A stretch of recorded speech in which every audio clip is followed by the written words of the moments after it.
So we had a great CXO breakfast. I do want to just quickly shout out Leslie Berry and Sandy Maestri, who really orchestrated that. I don't know if they're in the room right now. Thank you very much.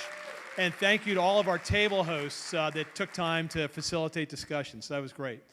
All right, now we're going to turn to what I'm kind of fondly calling the capstone for the couple days. We've talked about mission enablement, mission transformation, mission protection, all under the banner of Mission Possible government. And so we've got a great closing panel, and I'd like to invite Tony Scott to join me on stage. Tony really needs no introduction. Been a leader in industry for Fortune 500 companies for years, the prior CIO of the government, and a wonderful leader. So let's welcome Tony to the stage. Thanks. Tony, thanks for joining us up here today. I'm going to let you introduce your panel in just a minute, but before we do, I want to first thank you for taking on the chair role next year. From one chair to the other, the pay is worth it, which is pretty much a couple free dinners, and maybe an extra drink ticket from Ken. But you are such an in-demand individual. I mean, since you've left government, I know you're speaking all over the country and even in other countries, and I know you're doing some consulting work and a lot of other things. I'd like to ask you, when we called up to say, Tony, would you take this on in 2018, what made you say yes? Why did you decide to do this with us next year? Well, part of it's based on my own experience with ACT-IAC. I remember the first week I was in the Eisenhower Executive Office building, and so many people came and volunteered their time and their energy to help me get up to speed. I'd had no government experience whatsoever. And over and over again, what I heard was, ACT-IAC is a group you better get to know, a tremendous resource, and they can really help. And that was the understatement. It's just been fantastic. And I thought when this opportunity came along, given what I subsequently learned over the following 2 years, that there's nothing better for me to do. So I'm delighted to engage, and it's a tough act to follow, though, I have to say. Yep. But I'm really looking forward to it, and I think even the discussions that we've had so far point to a great 2018 conference. So I'm expecting all of you to be there. I've taken everybody's picture. I've got detailed notes. We're ready to go. That's great. Well, Tony, we appreciate it. We're going to let you get warmed up for next year by hosting our capstone panel. So I'm going to get out of your way and let you bring your panel on stage. Thank you, Tony. Thanks so much. Yep.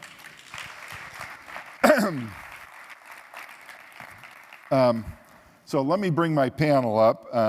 We have Leslie Field, who's the Acting Deputy Administrator for Federal Procurement Policy and one of my colleagues from OMB. Beth Angerman, who's the Executive Director of Unified Shared Services, and also, I just recently learned, is now the Director for all the Executive Councils, so the CIO Council, CFO Council, and so on. And then Scott Cameron, who has the longest title of everybody. He's the Acting Assistant Secretary for Policy Management and Budget in Department of the Interior. So fantastic. I guess I'll go over here. So there's a lot of acting in there. What I know is that acting is a hard job to do.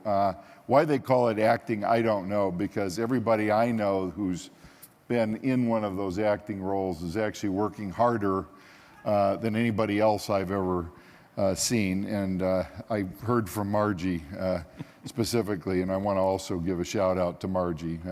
I know how hard that is, and she's doing a fantastic job.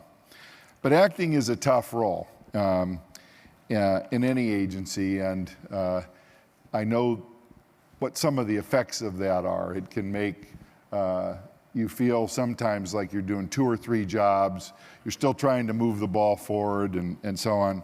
So I wanted to start off with the panel today and highlight some of the cool things that are going on in each of your spaces. Let's start here, Beth, with you. And what's going on in your space that's really cool? What's going on in shared services? Well, first of all, through a round of applause, how many people think the government should share more?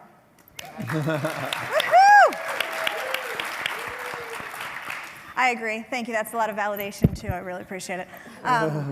So what some of you don't know about me is I actually have a 4-year-old and a 2-year-old at home. So I spend most of my waking hours trying to get people to share.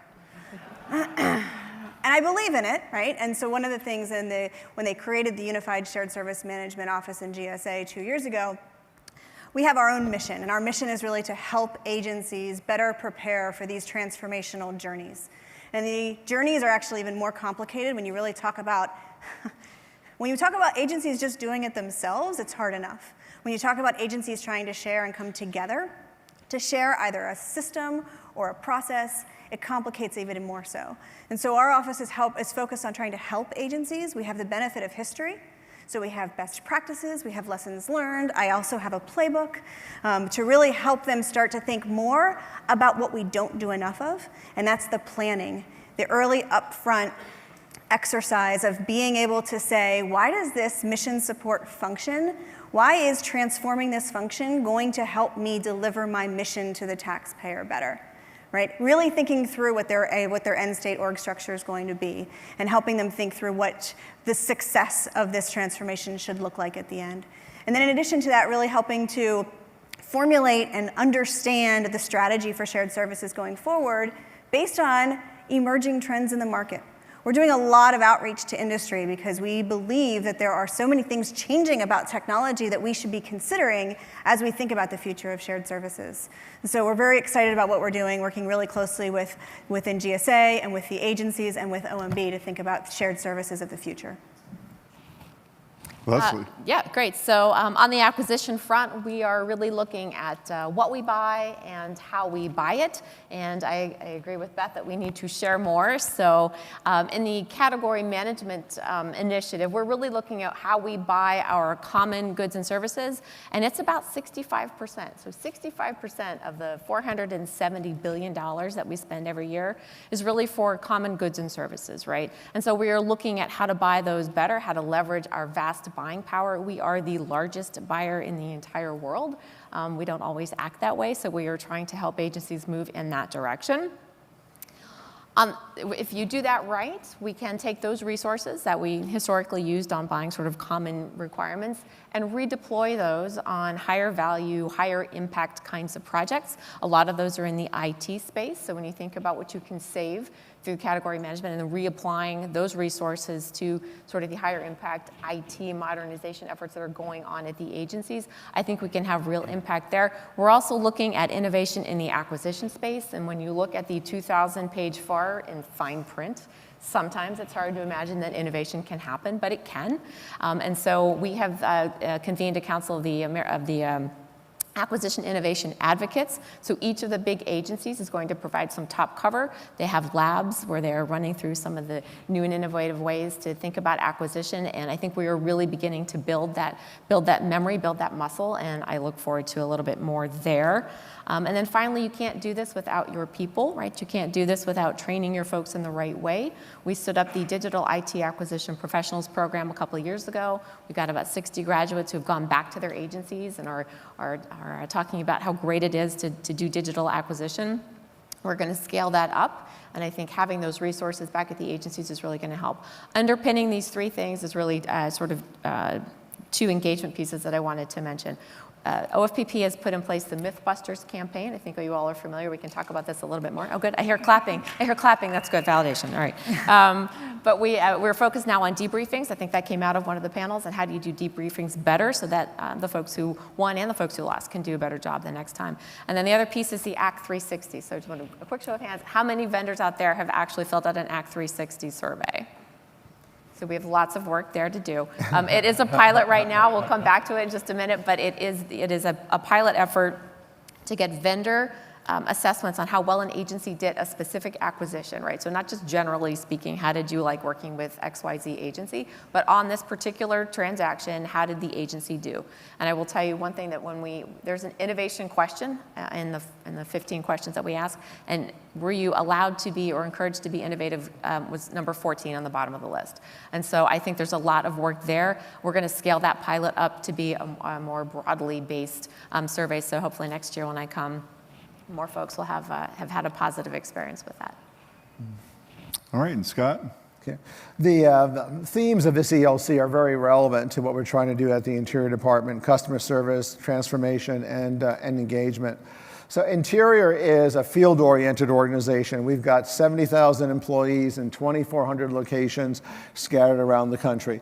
And one of our real challenges is integrating business processes across our own bureaus and, frankly, with some of our sister agencies. To give you an example of that, Secretary Zinke likes to tell the story how if you're a business or a permittee interested in doing something on a western stream, you may find the situation where upstream in the headwaters, the Army Corps of Engineers runs a dam that controls the flow of the water downstream.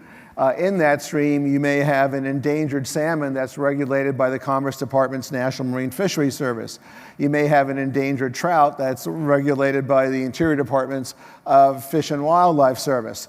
The water in that stream may be destined to an irrigation project for Indian tribes that's managed by the Bureau of Indian Affairs, and another irrigation project that's serviced by the Bureau of Reclamation. So if you're trying to do something on that stream, there are half a dozen different agencies, potentially in 2 or 3 different departments that you as a citizen have to interact with in some fashion. So one of our challenges at Interior that Secretary Zinke is really interested in is how can we integrate those business processes? How can we create one-stop shopping? How can we have a shared service approach, if you will, to environmental permitting, so you don't have to go to 6 different agencies sequentially to get your permit to do some sort of action. You can go to one location, one office, and have 6 different conversations in the same afternoon.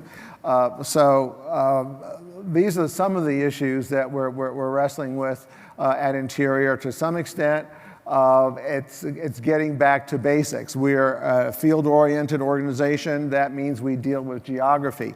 Well, we've got 8 different bureaus. Those bureaus have regional office structures.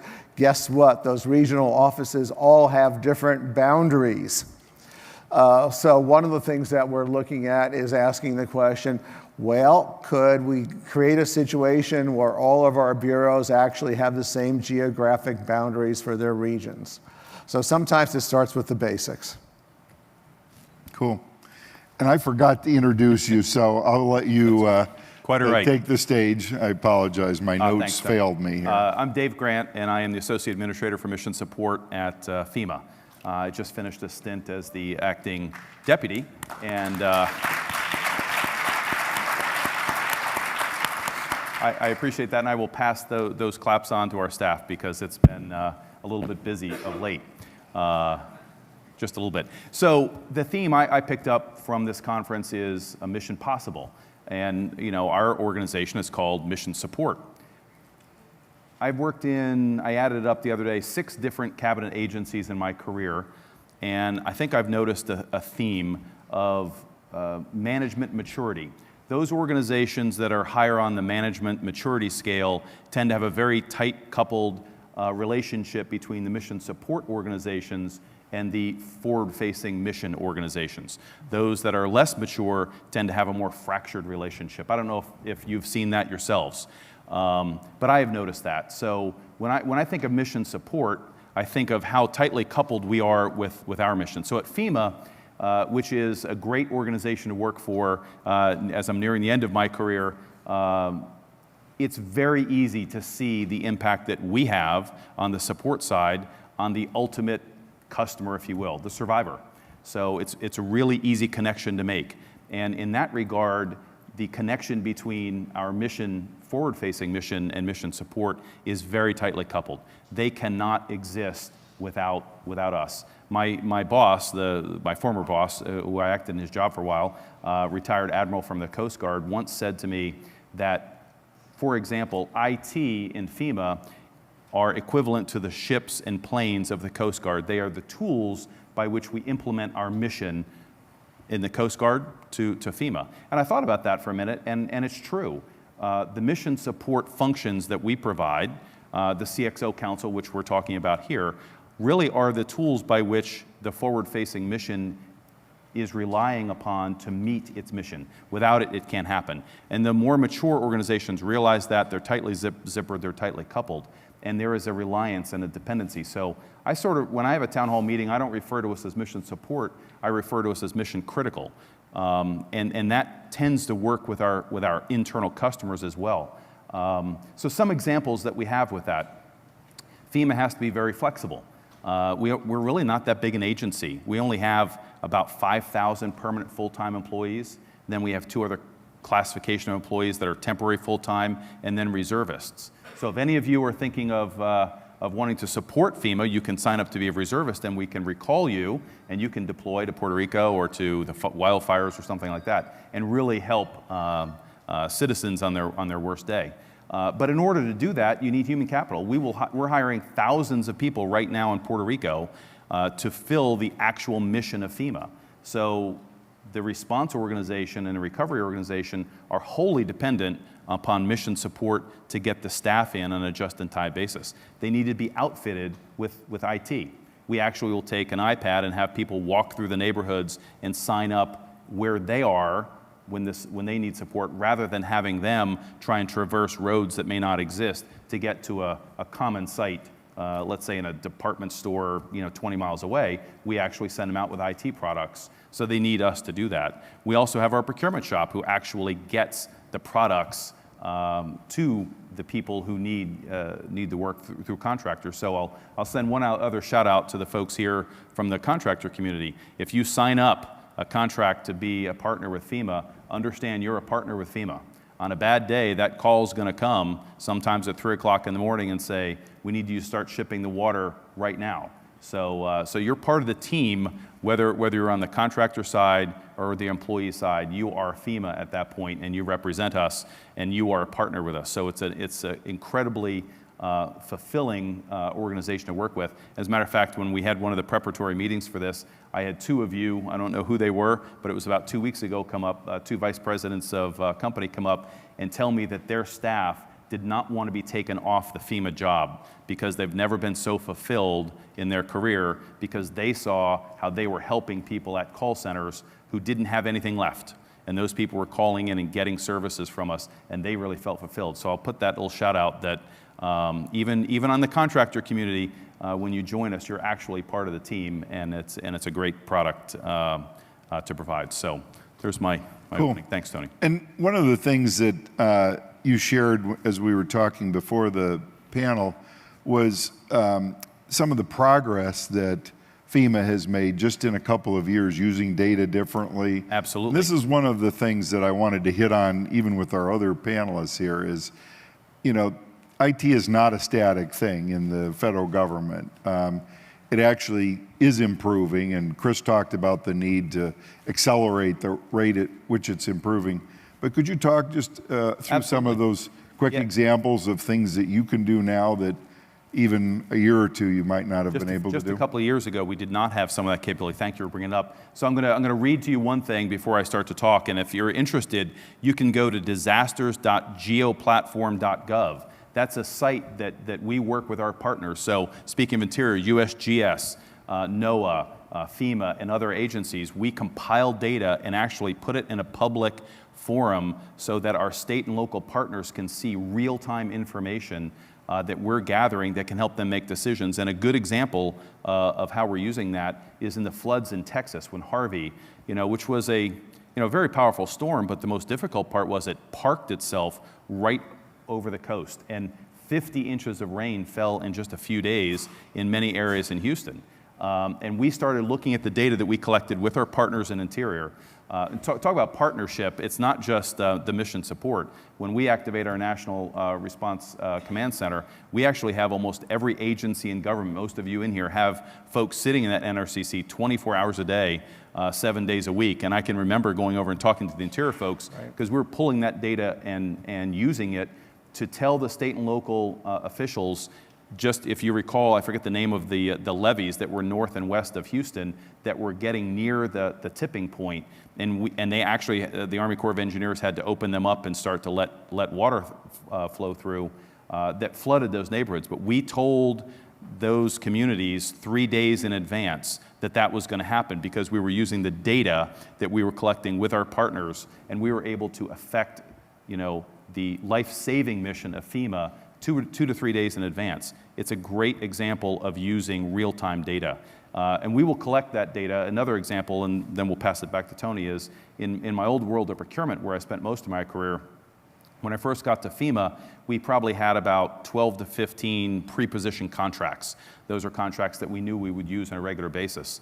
But we started an information gathering tour with our internal customers saying, every disaster is unique and we treat them uniquely, but there are common factors in all of them. So what are the products and goods and services that you routinely need, or that you can envision that you'll need? And we started talking about a set of disasters and expanding into a greater and greater number of disasters. And we now have between, I think it's about 55 to 60 pre-positioned contracts. You can imagine how that speeds delivery of services, rather than sitting down with our response office 3 days before the hurricane hits and trying to figure out what do we need in Houston. We now have contracts available, and we can call you folks, our partners, and say, start delivering those to our depots that we set up right outside what I've referred to as the hit zone.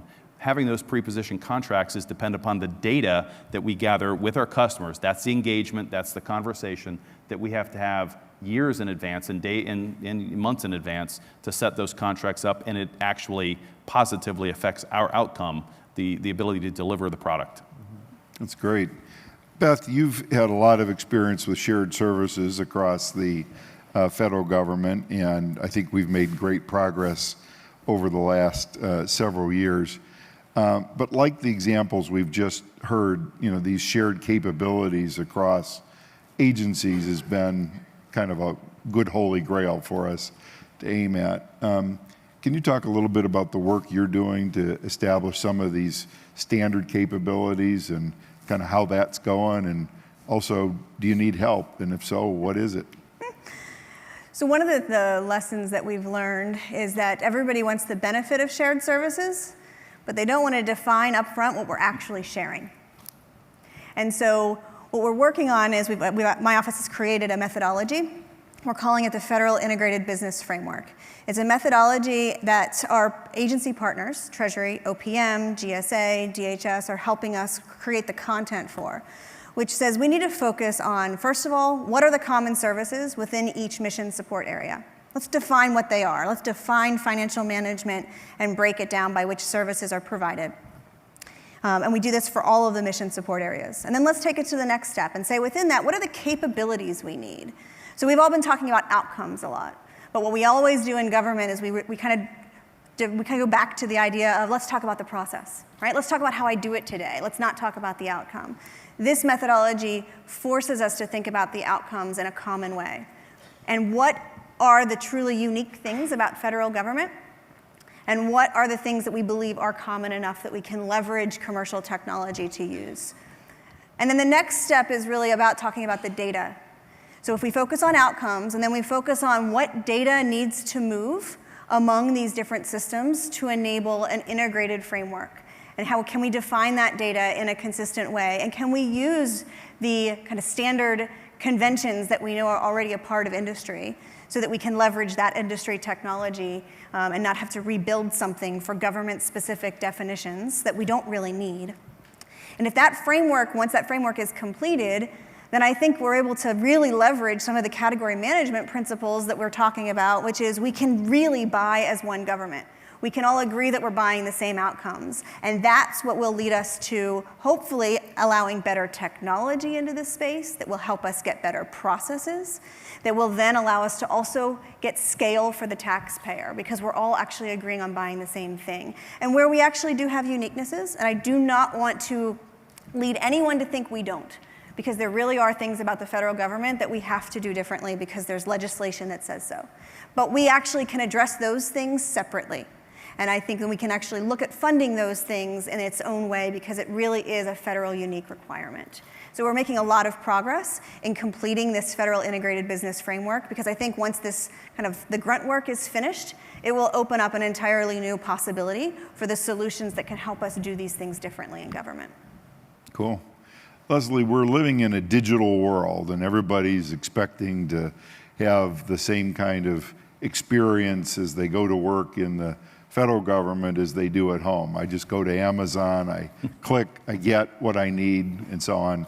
Yet we all know there's challenges and so on. What's changing in the world of federal procurement, and what are some of the things that you see on the horizon that you're pretty excited about? Yep. So I think going back to the let's share more often, when we started strategic sourcing probably 10 or 12 years ago, we were very much focused on reducing the unit price based on volume. And I think what we've learned over the last, say, 5 years is that that's just one piece of the puzzle.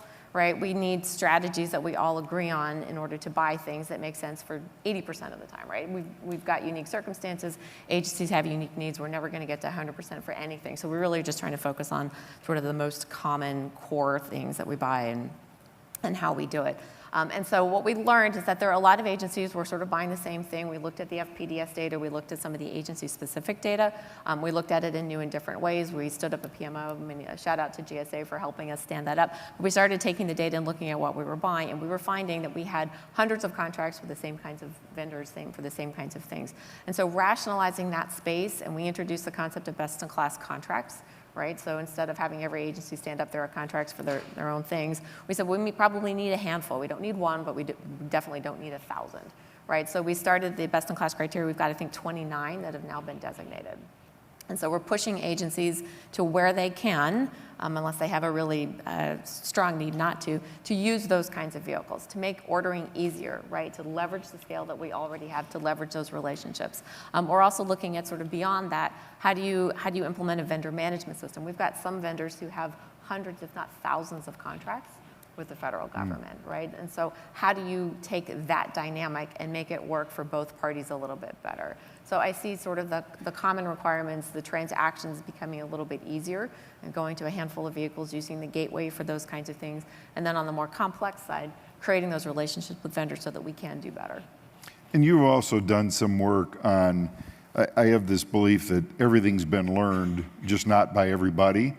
So one of the challenges I think all of us have in the federal government is getting the word out and getting people up to speed on what the things are. What are some of the things you guys are doing to really spread the word? That's the hardest thing, right? I mean, we are a very big government, and I think when you talk to people in industry and you talk to people in other governments, when you start to talk about the scope and scale, they can't really get their arms around it, right? So we are the largest buyer, and we have, obviously, there are some challenges that come with it, but there are some great opportunities. So we stood up the acquisition gateway, thanks to GSA, to help contracting officers really understand what was already out there. One of the biggest complaints we heard was, gosh, I didn't even know that was there. I didn't even know that contract was available. And so along, 2011, we stood up the business case process, right? So that at least OMB could have kind of a warning that these contracts were coming, and maybe we could create a conversation between